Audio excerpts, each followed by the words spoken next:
What's up, everybody? Welcome to Sector for Nerds, and welcome to another episode of Star Wars The Clone Wars Retro Discussions. Today we're going to be talking about Season 1, Episode 10, Lair of Grievous. This episode was directed by, let's see if I can pronounce this somewhat right, Asuchi Takeuchi.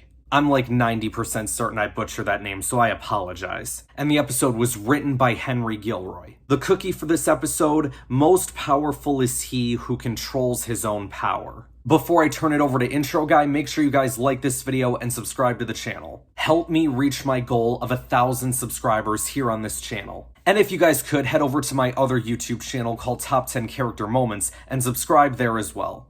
Alright, now without any further ado, Intro Guy, let us know what's going down. Viceroy Gunray escapes.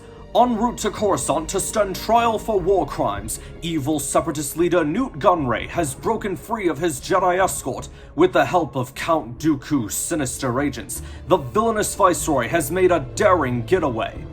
Alerted to the bold prison break, Jedi Master Kit Fisto has traced the stolen ship to a remote system, hoping to recapture Gunray and return him to justice. Thank you, Intro Guy. This is our close to the Newt Gunray story in Season 1 of this show. But this episode wasn't really about our villainous friend, Newt Gunray. It was about our old friendly villain that we're very familiar with in this show, and that's General Grievous. Now, I think it's time that we had some discussions about General Grievous in this episode that we haven't necessarily had yet with this show. And we'll get into it, but first I want to talk about Kit Fisto. It's our first time seeing him in the Clone Wars, so that's pretty cool.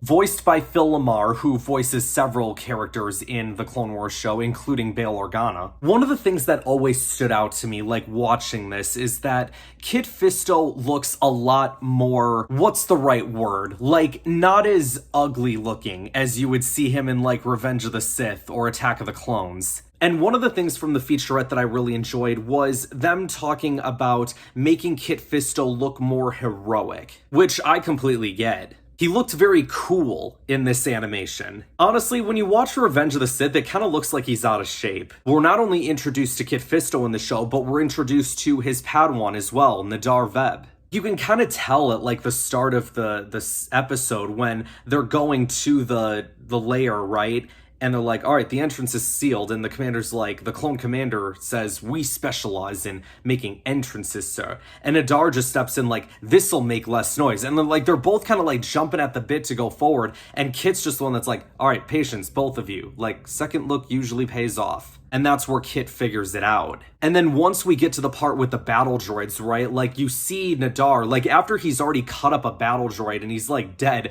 he just force pushes the head off, and Kit's like, I didn't forget to teach you restraint, did I, my old Padawan? And he's just like, I'm sorry, master. I got carried away. Like, you could kind of tell like he was kind of bullshitting, you know? And you can tell very quickly that the war has changed this guy. Not that we knew him before, but I guess the way that Kit knew him. Look at the cookie for this episode, right? Most powerful is he who controls his own power. You're gonna see in this episode that, you know, for those who have watched it, that Nahdar thinks that he's capable of doing all of this stuff on his own, and he realizes, you know, in the most harsh way, it's not the case. Meanwhile, there's Kit, who knows how to control his power and knows when to like turn it up a little bit, when to turn it down, and that is kind of ultimately what helps him in this episode survive. I love when they're walking through the lair and they're like, the scanners are negative, General, and all of a sudden you just hear like this giant animal roar, and the clone's like, well, that was something. And then there's freaking Count Dooku, who appears via hologram after the Newt Gunray hologram goes away, right?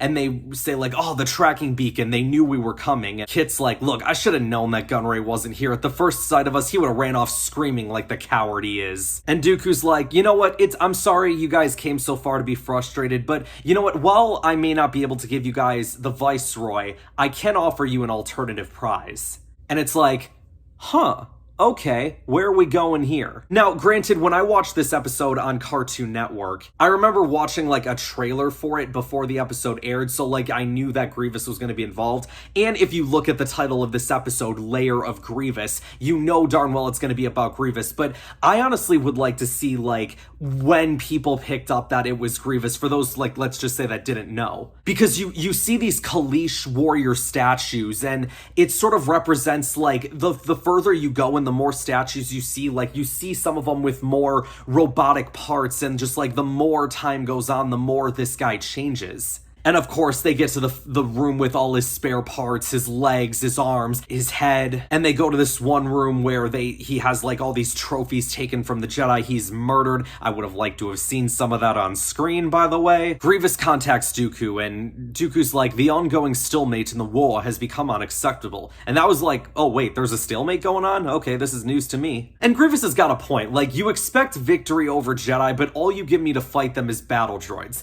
My man here has a point. But Grievous goes home, he's like looking for his guards, looking for Gore, whoever that is. All of a sudden, it's a trap.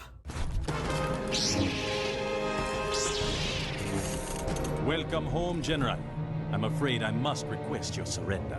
And then Grievous, for the first time in this show, pulls out all 4 lightsabers. At this point in the show, we've only seen him use 2. Here he brings out all 4, he's taken on Kit, taken on Nahdar, and all of a sudden the clones show up and start, like, you know, launching cables at his legs.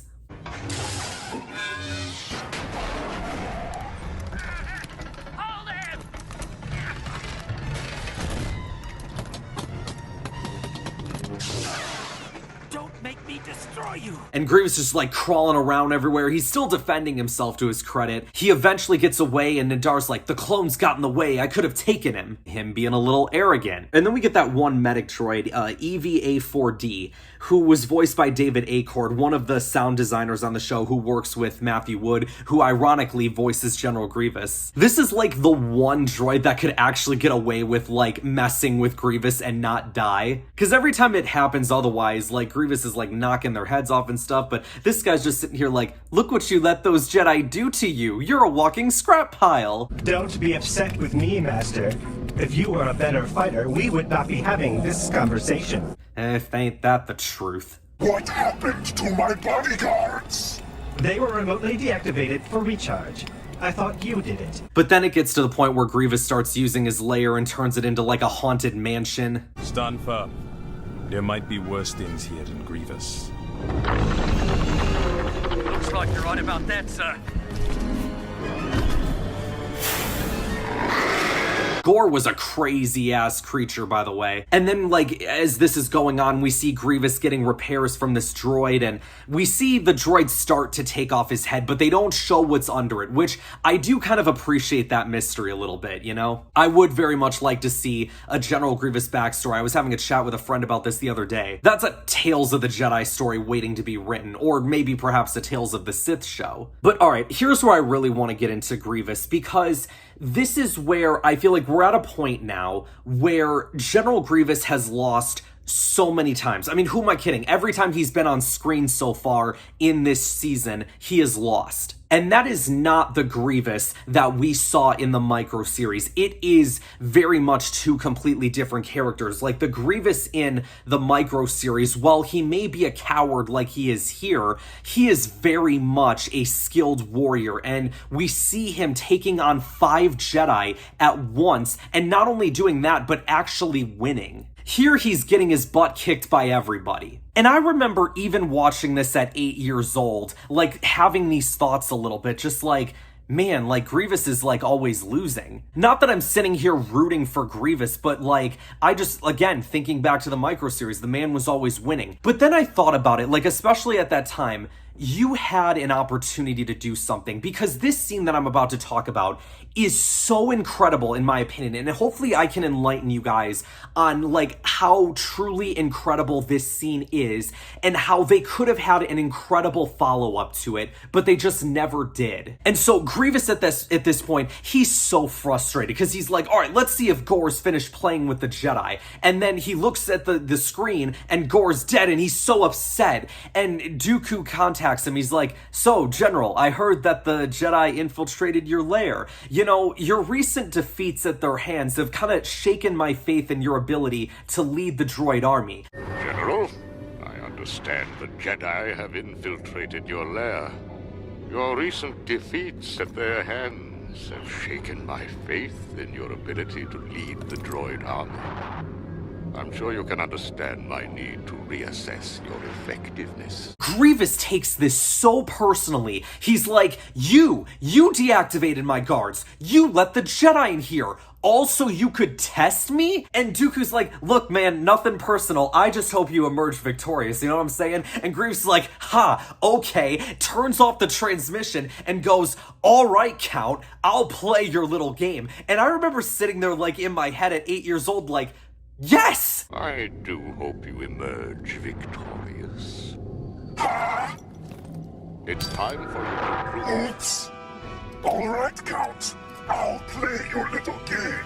I'm like, yes, let's go. Give me this side of Grievous. There is an easy story to tell in here that Grievous was constantly getting his butt kicked. Dooku lights a fire under him, and Grievous then just goes off and becomes that person that we see in the micro series. This was your freaking chance to do something. Even though Grievous loses in the end to Kit Fisto, which nowadays I still have my problems with that too. But again, you had an opportunity to tell some incredible stories here with General Grievous. The way that you gave Asajj Ventress an arc in season 3 and moving forward, giving her a lot more of a character arc, little bit of foreshadowing, you could have done the same thing with Grievous. I'm not sitting here saying like, oh, turn Grievous into a good guy or make people sympathize with Grievous, but like, give him something. Because what happens at the end of this episode is Grievous loses, goes away for a season, and then the next time we see him, he just loses again.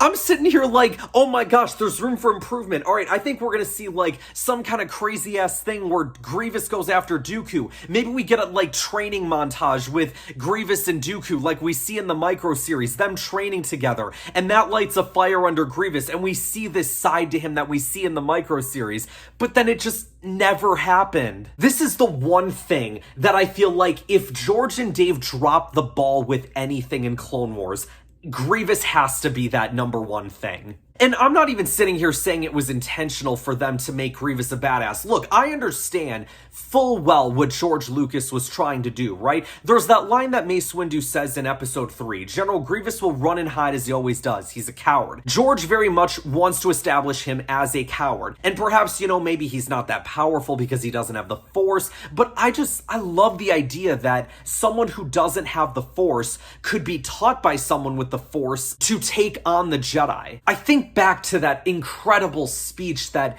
Grievous has in the micro series where he's telling the Jedi like, this is your final hour, but know that I, General Grievous, am not completely without mercy. I will grant you a warrior's death. And then you look at this Grievous and he's just always getting his butt kicked. It is one of the things about Clone Wars where I'm like, okay, if there is one thing that I'm gonna really nitpick about the Clone Wars is that I really wish we would have given General Grievous some wins early on. Now again, I understand why you want, your good guys to win. I understand that. But I feel like the least you could have done, honestly, everything that happened in season 1, keep the way that it is. I'm not saying you have to change any of that, because again, I like the whole idea that Grievous gets his butt kicked a bunch of times, and that's what lights the fire under him. So if we're gonna do that, here's what you do. You let Kit Fisto win in this, that's fine, even though, again, we'll get to that in a second. But Grievous, then that lights the fire under him. We see an episode in season 2, or maybe even later in season 1, where we see him training with Dooku. We then get an episode or 2 where he starts going after Jedi and starts taking them all out. You know, like that one episode in season 3, again, a little bit of foreshadowing, where Savage takes on those 2 random Jedi that, like, they were just there to get killed by him. You could have done the same freaking thing with Grievous. And then you give us that episode in season 2 with Eth Koth and Obi-Wan. We see Grievous defeat Eth Koth. We see that, oh my gosh, all right, Grievous is such this massive threat. We gotta deal with him. And then when you have Obi-Wan beat him, or you have Obi-Wan taking the upper hand, it's like, all right, let's go, Obi-Wan. Let's take this guy out. And I'm not saying you don't have that feeling without it, but it's just like, really the majority of the first half of the Clone Wars, every time Grievous is there, we just see him lose. And again, this isn't about making people sympathize with Grievous, because I don't think that every bad guy needs sympathy. I'm just saying give him some wins. So yeah, I think there was just such an interesting opportunity to tell a story, and they didn't do it. So Kit makes his way to the control room with his Padawan, and of course, since the droid is still watching, he's like, Master, the Jedi are about to enter the control room, and so Grievous rushes back, and Kit's like, tell him, all right, we gotta go inside now, and Nahdar's like arguing with him. Meanwhile, the droid closes the door, so Nahdar's kind of like trapped with the Magna Guards with Grievous, and he's like, I've been waiting for this. Nahdar, inside, hurry! No, you go. I will hold him off. There's no time to argue. We can't just run. We must finish him. Nahdar, hurry! I have been waiting for this. Nahdar! He takes out the Magna Guards, no problem, but then comes Grievous. And where Ahsoka was smart in the fact that she knew her limitations as a Padawan, she knew full well that she couldn't defeat Grievous. All she had to do was buy time and run. This Padawan thought he was more than capable of defeating Grievous. And unfortunately, he paid the consequences with his life.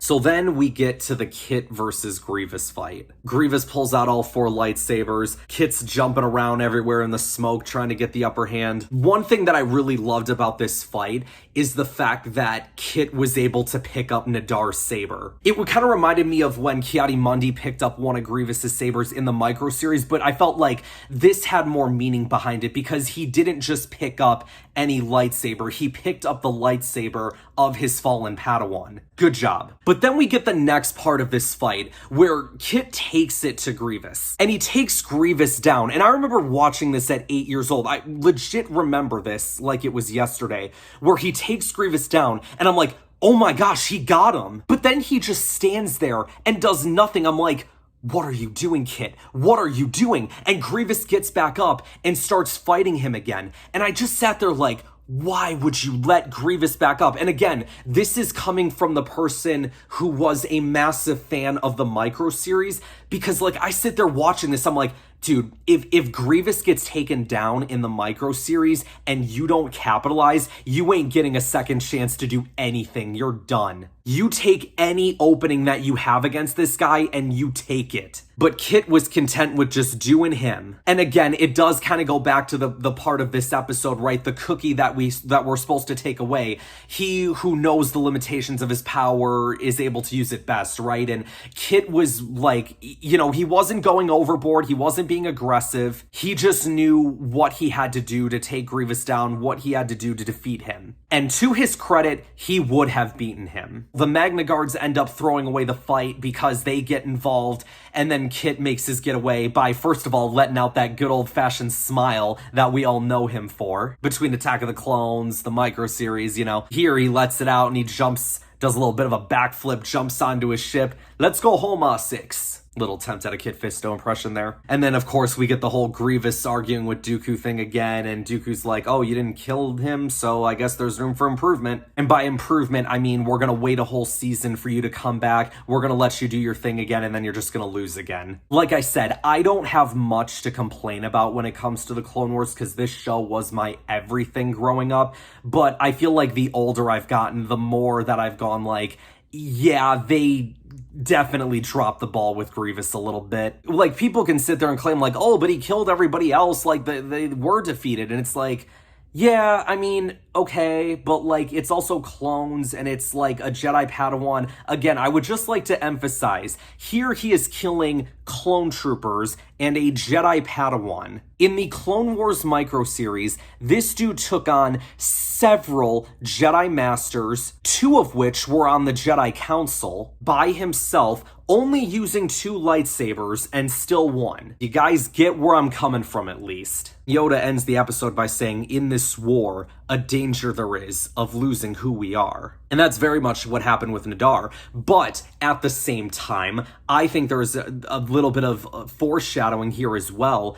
I feel like the Jedi kind of do lose their way a bit by the end of the war. By season 1, it's not that obvious, and it's only maybe a handful of people, but I think what you're going to see as the Clone Wars goes on, for perhaps those who may not have watched through all of Clone Wars, that the Jedi become so obsessed with this war, and it gets to a point where they're just like serving the Senate and doing everything that's asked from them, when I feel like the whole point like was for the Senate and the Jedi Council to just like be working buddies. You know what I'm saying? It was never meant to be like, oh, we control you. But eventually, as the war goes on, it feels like the Senate starts to take more power, Palpatine gets more power, and everything that sort of happens leads to the downfall of the Jedi. So yeah, you guys, I know it seemed like I was a little bit more negative this week about this episode, but I really did enjoy it. My rant wasn't necessarily about Grievous in this particular episode. It was more just me having like my overall thoughts on like Grievous's character arc as a whole. Now, eventually, a little bit of foreshadowing as the Clone Wars goes on, we do start to see Grievous getting some wins and establishing that reputation. I just wish that, especially because as the Clone Wars goes on, we don't see much of him on screen anymore. I would have liked it if, like in this season 1, where we've seen him so many times, that if you're gonna do something where he's continuing to lose, use that to tell a bigger and better story. And that's something that I would have loved to have seen. But again, I feel like I keep on repeating myself at this point, so I think we're just gonna kind of wrap it up here, you guys. Thank you guys so much for watching. Be sure to like this video, subscribe to the channel, share this video with others to help support the channel, and I will see you guys next time.